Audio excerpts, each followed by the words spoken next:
اب یہاں پر ایک مسئلہ ہے، وہ مسئلہ یہ ہے کہ آج کل بعض جگہوں پر ایسا ہوتا ہے کہ گھر کے اندر سب بھائی کیا ہوتا ہے، شریک ہوتے ہیں، ان کا کاروبار بھی شریک ہوتا ہے، مال سب کا شریک ہوتا ہے۔ تو بسا اوقات ایسا ہوتا ہے کہ وہ پورے گھر والے صرف ایک بکری کو ذبح کرتے، تمام کی طرف سے قربانی کرتے، تو اس طرح یہ قربانی نہیں ہوتی۔ اگر کسی جگہ پر بہت سارے بھائیوں کا مال مشترک ہو، 2 بھائیوں کا، 3 بھائیوں کا، 4 5 بھائیوں کا،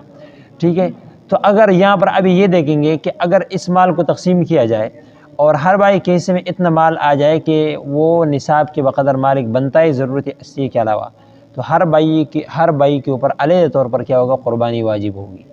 اس طرح نہیں ہو سکتے کہ تمام بھائی بس صرف ایک ہی بکری ذبح کرے اور کہے کہ یار ہماری قربانی ہوگی، ہم نے کیا کیا تھا، قربانی کیا تھا بکری کا، تو اس طرح قربانی نہیں ہوگی، بلکہ ہر ایک بھائی کے اوپر علیحدہ طور پر قربانی کیا ہوگی،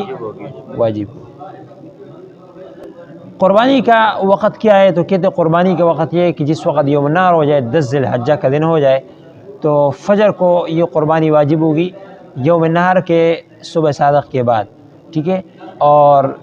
ایام نحر جتنے ہیں، 3 دن ہے، 10 ذی الحجہ، 11واں 12واں، یہ 3 دن جو ہے نا، یہ قربانی واجب ہوگی، اور تیسرے دن کے آخری وقت تک ان 3 دنوں کے اندر بندہ قربانی کر سکتا ہے، 10 ذی الحجہ کو، 11ویں کو اور 12ویں کو۔ اس کے اندر امام شافعی رحمۃ اللہ علیہ ارشاد فرماتے ہیں کہ 3 دن یوم النحر کے بعد، یوم النحر بھی اور اس کے بعد 11 12 13، وہ 13 کو بھی اس کے اندر شامل کرتے ہیں۔ ہم کہتے نہیں کہ صرف یہ 3 دنوں ہے، اس کے بارے میں حضرت عمر، حضرت علی اور حضرت ابن عباس، حضرت انس، ابو ہریرہ رضی اللہ عنہم، ان تمام کا اثر پایا جاتا ہے۔ وہ یہ کہتے ہیں کہ ایام النحر ثلاثۃ، کہ قربانی کے دن کیا ہے، 3 ہے، ان میں سے افضل دن کیا ہے، پہلا دن ہے۔ تو ایام النحر کیا ہوگا، قربانی شروع ہوگی یوم النحر کے فجر سے لے کر ایام النحر کی جو 3 دن ہے اس کے آخری دن تک، یہ کیا ہوگا، قربانی کے دن شمار ہوگا۔ البتہ قربانی کا وقت کس وقت سے شروع کیا جائے گا، کس وقت ہم قربانی کو ذبح کریں گے، ٹھیک ہے، یوم النحر کو تو ذبح کریں گے، لیکن کس وقت سے، تو کہتے اگر بندہ شہر میں ہو تو شہری بندہ اگر شہر کے اندر قربانی کرتا ہے تو وہ پھر صبح یعنی عید کی نماز پڑھ کر، ٹھیک ہے، جس وقت عید الاضحیٰ کے اندر نماز ہو جائے تو اس وقت یہ نماز پڑھے گا، اس وقت نماز کے بعد پھر یہ بندہ کیا کرے گا، قربانی کرے گا۔ شہری کے لیے قربانی سے پہلے نماز پڑھنا کیا ہوگا، ضروری ہوگا۔ البتہ جو لوگ دیہات کے اندر رہتے تو چونکہ ان کے اوپر کیا ہے، عیدین کی نماز واجب نہیں ہے، جمعہ واجب نہیں، تو لہذا وہ صبح صادق کے بعد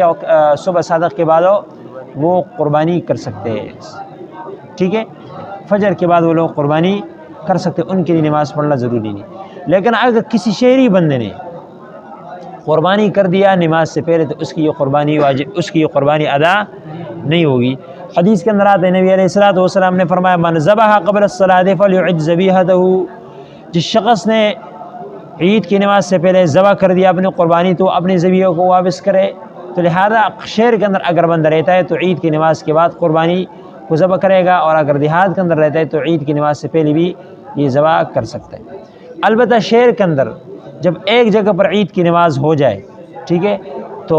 پھر تمام شہر والے کے لیے یہ جائز ہے کہ وہ قربانی کر سکتے، یہ نہیں کہ یار اپنے محلے کے اندر ابھی تک عید کی نماز نہیں ہوئی، فلاں جگہ ہوئی ادھر نہیں ہوئی تو اس کے بعد قربانی کریں گے۔ اگر کسی بندے کو کیا تھا، کوئی کام تھا، ضروری کام، اور اس نے شہر کے اندر کسی ایک جگہ پر بھی عید کی نماز ہوگی، اس نے فوراً اپنا ذبیحہ ذبح کر دیا، قربانی ذبح کر دیا، تو کہتے اس کی یہ قربانی کی جائے گی۔ تمام مسجدوں کے اندر عید کی نماز پڑھنی اور اس کے بعد ہونا ضروری نہیں ہے۔